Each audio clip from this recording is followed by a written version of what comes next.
அனைவருக்கும் வணக்கம் மக்களே. நான் உங்கள் மரப்பித்தன் ராஜ்குமார் கண்ணகி நகர் சென்னையிலிருந்து மரம் வளர்க்கிறேன். Welcome to our channel, welcome to our கே. தினம் ஒரு மரம் நடு என்ற தலைப்பில் உலக வெப்பமயமாதலை குறைக்கவும், பசுமையை பெருக்கவும், சாலையோரமாக்க விரும்பி சாலை எங்கும் மூலிகை மரங்களை நடவு செய்து வளர்த்து வருகிறேன். அதன் தொடர்ச்சியாக 7/6/2025 சனியன்று மாலை 6 மணி முதல் 7 மணி வரை 1 மணி நேரம் செலவு செய்து ஒரு மரத்திற்கான குழியை எடுத்து அதில் பறவைகள் மற்றும் விலங்குகளுக்கு பிடித்த பாதாணி மரம் ஒன்றை ஈச்சங்காடு குடியிருப்பு பகுதியில் மிகுந்த மகிழ்ச்சியோடு நடவு செய்தேன். இந்த பாதாணி மரத்தில் சில வகைகள் உள்ளது. இதன் இலைகளும் டான்ட்ரிகா இலைகளும் பார்க்க ஒரே மாதிரி தான் இருக்கும். இதன் இலைகள் பெரிதாகவும் அழகாகவும் இருக்கும். இதன் இலைகள் மந்தார இலைகள் போல் பெரிதாக இருக்கும். இந்த இலைகள் பிரசாதம் வழங்க சில கோயில்களில் பயன்படுத்துகின்றன.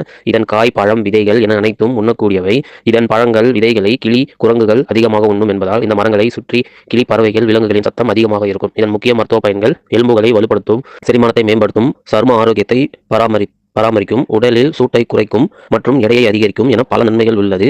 இந்த பாதாம் பிசினில் அதிகம் கால்சியம் மற்றும் பாஸ்பரஸ் போன்ற சத்துக்கள் நிறைந்துள்ளது. இந்த மரத்தை இந்தியன் பாதாம், காட்டு பாதாம், பாதாணி, பாதாங்கொட்டை, கடப்பா என ஊருக்கு ஒரு பெயர் என பல பெயர்கள் உள்ளது. அதிகாலை அந்தி மாலையில் மரத்திற்கு அடியில் சென்றால் பறவையின் கீச்சொலி மனதிற்கு ஒரு வகை பரவசத்தையும் ஆனந்தத்தையும் தரும் என்பதால் இந்த மரத்தை அதிக அளவில் நட்டு வளர்க்க வேண்டும். இந்த விதைகளுக்கு சீசனே கிடையாது. பூ பூக்கும், காய் காய்க்கும், பழம் பழுக்கும், இலை உதிரும், மீண்டும் பூ பூத்து காய் காய்க்கும். வெறும் நிழல் தரும் மரங்களை தவிர்த்துவிட்டு பறவைகள் மற்றும் விலங்குகளுக்கு உணவளிக்கும் பழ மரங்களை நட்டு மகிழ்வோம். வா நண்பா வா, பல பழ மரங்களை நட சிலர் கரம் கோர்ப்போம். இது என்றும் அறுவடைக்கு அல்ல, அடுத்த தலைமுறையினருக்கே. மீண்டும் அடுத்த பதிவில் வேறொரு மரத்தோடு சந்திக்கலாம். நன்றி, வணக்கம். மறக்காம சர்ப்ரைஸ்.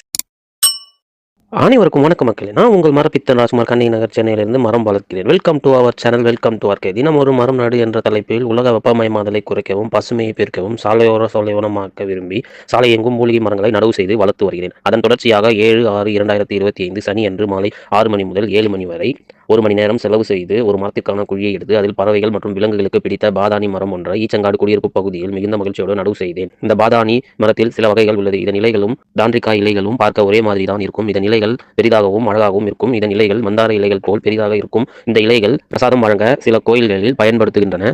இதன் காய், பழம், விதைகள் என அனைத்தும் உண்ணக்கூடியவை.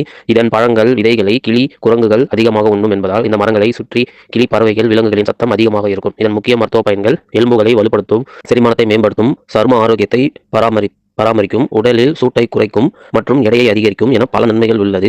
இந்த பாதாம் பிசினில் அதிகம் கால்சியம் மற்றும் பாஸ்பரஸ் போன்ற சத்துக்கள் நிறைந்துள்ளது. இந்த மரத்தை இந்தியன் பாதாம், காட்டு பாதாம், பாதாணி, பாதாங்கொட்டை, கடப்பா என ஊருக்கு ஒரு பெயர் என பல பெயர்கள் உள்ளது. அதிகாலை அந்தி மாலையில் மரத்திற்கு அடியில் சென்றால் பறவையின் கீச்சொலி மனதிற்கு ஒரு வகை பரவசத்தையும் ஆனந்தத்தையும் தரும் என்பதால் இந்த மரத்தை அதிக அளவில் நட்டு வளர்க்க வேண்டும். இந்த விதைகளுக்கு சீசனே கிடையாது. பூ பூக்கும், காய் காய்க்கும், பழம் பழுக்கும், இலை உதிரும், மீண்டும் பூ பூத்து காய் காய்க்கும். வெறும் நிழல் தரும் மரங்களை தவிர்த்துவிட்டு பறவைகள் மற்றும் விலங்குகளுக்கு உணவளிக்கும் பழ மரங்களை நட்டு மகிழ்வோம். வா நண்பா வா, பல பழ மரங்களை நட சிலர் கரம் கோர்ப்போம். இது என்றும் அறுவடைக்கு அல்ல, அடுத்த தலைமுறை